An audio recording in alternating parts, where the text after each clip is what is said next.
सुंदरता किसे प्यारी नहीं होती। हर कोई चाहता है कि वो दुनिया में सबसे सुंदर और आकर्षक दिखाई दे।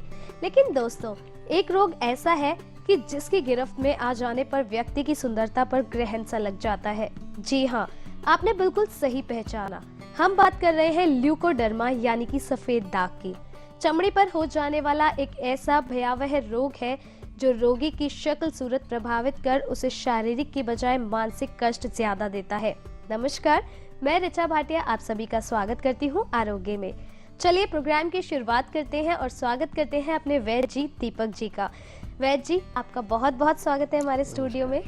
वैद्य जी, जैसा कि मैंने अभी दर्शकों को बताया कि आज हम ल्यूकोडर्मा के बारे में बात करने वाले हैं, तो ये बीमारी एक्चुअली है क्या और किस कारण से होती है ये बीमारी? ऋचा जी, इसके कोई बहुत नोन कारण नहीं है, लेकिन कुछ कारण जो माने गए हैं, दूध के साथ दही, दूध के साथ मछली, और आजकल बहुधा देखा गया कि नाश्ता किया लोगों ने, ऊपर से दूध पी लिया। दूध और नमक निषेध है, और बहुत से लोग मछली खा करके, मछली का तेल के कैप्सूल भी आते हैं एवियोन विटामिन ई के नाम से, उसके ऊपर भी दूध पी लेते हैं, तब भी ये बीमारी बनती है। ये 4-5 तो कुछ कारण है जो नॉन है। बाकी हमारी शरीर के बाहर क्या हो रहा है ये तो पता लगता है, लेकिन अंदर से क्या चेंजिंग आ रही है हम नहीं कह सकते। ये रोग कुष्ठ नहीं है। बहुत से लोग इसको कुष्ठ की श्रेणी में मानते हैं, लेकिन कुष्ठ बिल्कुल नहीं है। कुष्ठ नहीं है, लेकिन कुष्ठ की तरह दुष्ट जरूर है।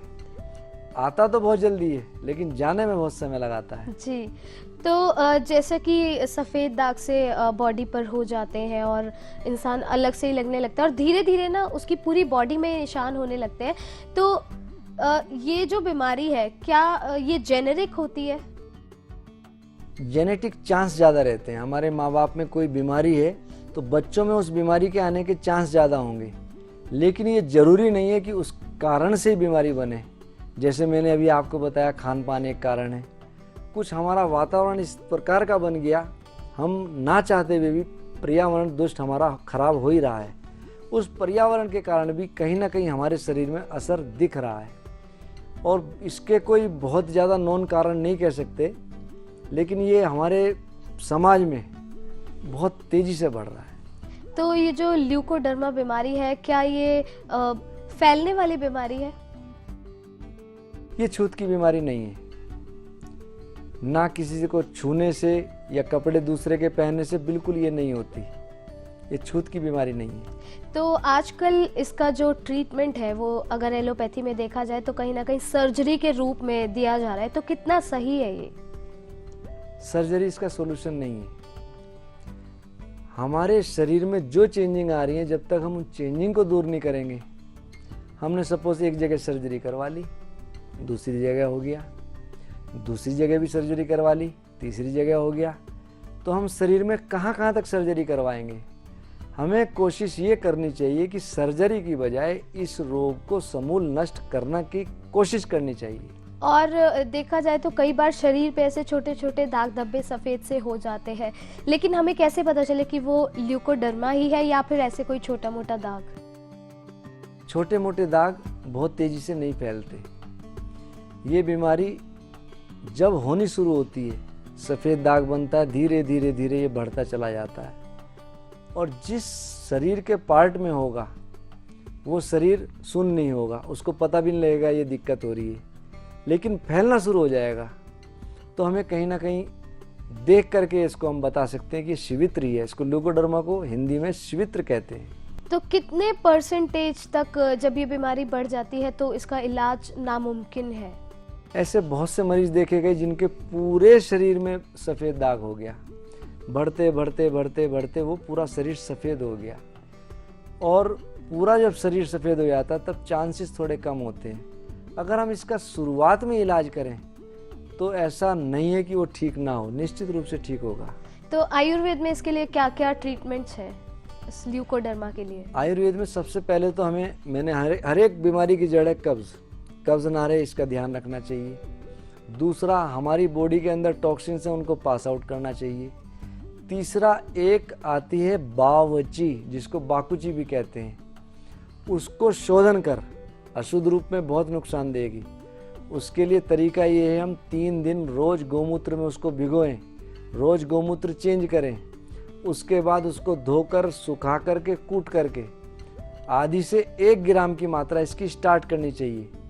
किसी किसी को एक गर्मी करने लगता है तो उसकी मात्रा आधी कर देनी चाहिए। और इसका तेल मार्केट में उपलब्ध होता है। इसको लगाने से किसी किसी को जलन या छाले पड़ते हैं। उस तेल में यदि हम महामरीचादी तेल या नारियल का तेल मिला करके लगाएं तो छाले नहीं पड़ेंगे और धीरे धीरे उसका कलर नेचुरल आने लगेगा। और ये सत्य बात है कि इसकी बाकुची परम औषधि है। ये जो बीमारी है ल्यूकोडर्मा, क्या इसमें हमें अपने डेली रूटीन में भी कुछ प्रिकॉशंस लेने चाहिए? मैंने अभी आपको बताया था कि दूध के साथ दही, दूध के साथ नमक, दूध के साथ मछली, दूध के साथ लहसुन, इनका त्याग करना चाहिए। नहीं, इसके अलावा हमारी जो डाइट होनी चाहिए उसमें तो हमें ऐसा कोई ख़ास प्रिकॉशन लेने की शायद ज़रूरत नहीं है।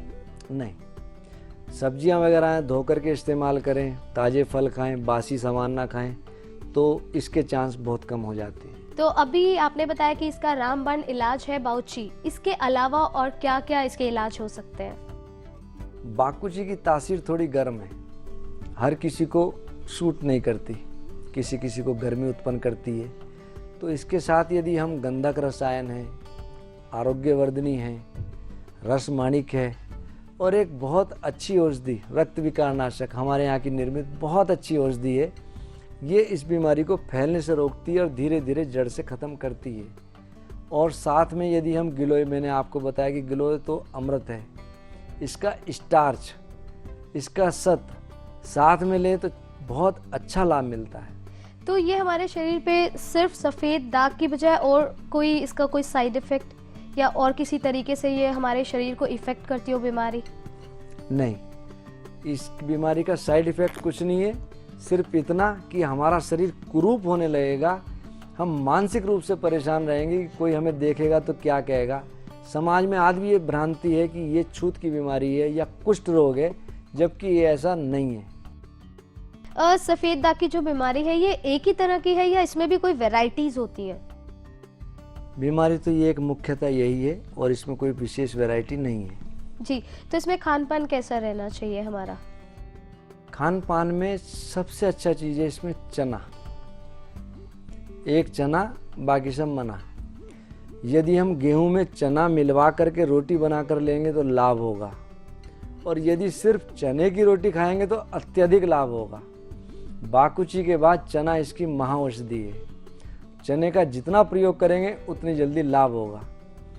एक मरीज मेरे पास आया था, मैंने उसको सिर्फ यही कहा कि आप चने का सेवन करो, क्योंकि वो बहुत गरीब था। कहने लगा जी मैं पैसे नहीं खर्च कर सकता। मैंने कहा आप दवाई ले जाओ। कहने लगे नहीं, मुझे कोई ऐसा घरेलू प्रयोग बताओ जिसके कारण मैं ठीक हो सकूं। उसके पूरे ही शरीर में सफ़ेद दाग हो गए थे। मैंने उसको कहा कि आप चने का प्रयोग करो। उसने कहा चने के साथ हमें और क्या लेना चाहिए? मैंने कहा आप सिर्फ मूंग की दाल और चना लो और फिर मुझे बताओ। और मैं ऋचा जी ये देख करके आश्चर्यचकित रह गया, जब 4 महीने बाद वो मेरे को मिला, उसके शरीर पे कहीं भी लेश मात्र भी सफ़ेद दाग नहीं था। चने ने और मूंग की दाल ने उसका बेड़ा पार कर दिया। क्या बात है। फिलहाल हमारे साथ कॉलर जुड़ चुके हैं, आइए उनसे बात करते हैं, बात हम आगे जारी रखेंगे। Hello hello. हाँ जी, कौन? जी बताइए। मैं मेरठ से देविंदर बोल रहा हूँ जी। और मेरे चेहरे पर सफेद दाग हो गए हैं, उसके कुछ इलाज बताइए। इंग्लिश जो हमने वो इलाज करा लिया लेकिन कोई फायदा नहीं हो पा रहा है। भाई साहब, सबसे पहले तो आप अपना पेट शुद्धि रखें। दूसरा मैंने बताया था अभी आरोग्यवर्धनी, और साथ में नीम घन वटी, नीम घन आप बना भी सकते हैं। नीम को लिया, नीम पत्र लो ताजे, उसको कूट करके पानी में उबाल करके छान करके उस पानी को कंसंट्रेट करो, नीचे रबड़ी सी बच जाएगी, उस रबड़ी की गोली बनाएं, तब बनता है हमारा नीम घन। 2 गोली नीम घन और 2 गोली आरोग्यवर्धनी 2 बार लें। साथ में बाकुची चूर्ण आधा ग्राम गंधक रसायन और 125 मिलीग्राम आप रसमाणिक के मिला करके सेवन करें। यदि साथ में स्वर्ण माक्षिक आधी रत्ती यानी कि 65 मिलीग्राम मिला लेंगे तो बहुत अच्छा रहेगा। ये तो हुआ खाने में। और साथ में मैंने आपको अभी पीछे भी बताया था कि बाकुची तेल या बावची तेल मार्केट में मिल जाता है, महामरीचादी तेल में मिला करके उस जगह लगाएं और इतना लगाएं कि वो कम से कम 1-2 घंटे तर रहे। धीरे धीरे धीरे ये आपकी समस्या का समाधान हो जाएगा। तो मुझे पूरा यकीन है देवेंद्र जी को अपने सवालों का जवाब मिल गया होगा। लेकिन वैद्य जी, मैं आपसे एक सवाल और करना चाह रही थी। कुछ लोगों का मानना है कि तेल कोई एक वो देते हैं इस बीमारी से छुटकारा पाने के लिए, कि वो तेल अगर लगा के अगर आप धूप में बैठ जाए तो आपको कहीं ना कहीं उस बीमारी से निजात आप पा सकते हैं। तो इस बारे में आपका क्या कहना है? धूप में अगर 5-7 मिनट बैठना हो तो कोई दिक्कत नहीं, लेकिन इतनी गर्मी में धूप में बैठना संभव नहीं है। और धूप में बैठने से इसका कोई बहुत ज़्यादा लाभ भी नहीं है। सिर्फ ये है कि हमें तेल लगाने के बाद धूल मिट्टी से बचना चाहिए और ऐसा ना हो कि हमारे कपड़े की रगड़ या किसी कारण वो पुछ जाए, इससे बचना चाहिए।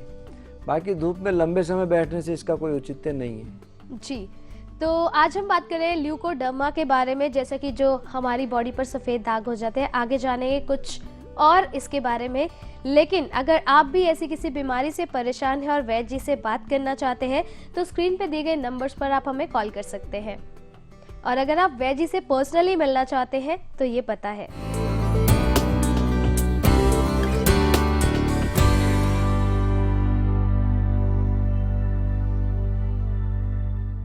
फिलहाल लेते हैं एक छोटा सा ब्रेक के बाद हम जल्द हाजिर होते हैं।